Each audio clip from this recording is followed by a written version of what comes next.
નમસ્કાર વિદ્યાર્થી મિત્રો, એમસીક્યુની સિરીઝમાં આજે આપણે જોવાના છીએ એમસીક્યુ નંબર 65, જેની રકમ છે પ્લસ ક્યુ વિદ્યુતભાર ધરાવતા બે આયનો ડી અંતરે હોય ત્યારે લાગતું વિદ્યુતબળ એફ છે.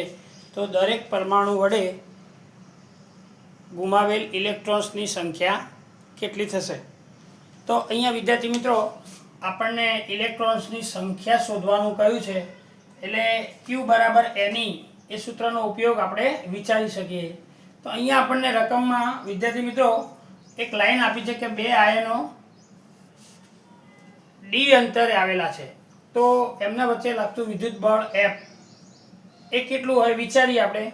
તો અહીંયા લાગતું બળ F બરાબર kq²/r² જેટલું કુલમ્બના નિયમના સૂત્ર પ્રમાણે આપણે લખી શકીએ. તો અહીંયા આગળ r અંતર જે છે એ આપણને ડી અંતરે આપેલું છે, તો આપણે આનું સાદુરૂપ આપીશું kq²/d² થશે. હવે વિદ્યાર્થી મિત્રો અહીંયા રકમમાં આપણી પાસે q જે છે, તો અહીંયા આપણે q બરાબર NE સૂત્રનો ઉપયોગ કરીએ. તો k q ની કિંમત અહીંયા મૂકીશું NE એનો હોલ સ્ક્વેર d². વિદ્યાર્થી મિત્રો અહીંયા k આનું સાદુરૂપ આપીશું n² e² અને d². અહીંયા f.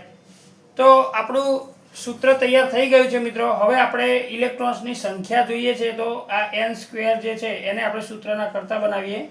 તો બાકી વધે પદ f.d² ના છેદમાં k e² અને અહીંયા n આ સ્ક્વેર આપણે પેલી બાજુ લઈ જઈએ એટલે વર્ગમૂળ √f.d²/k e².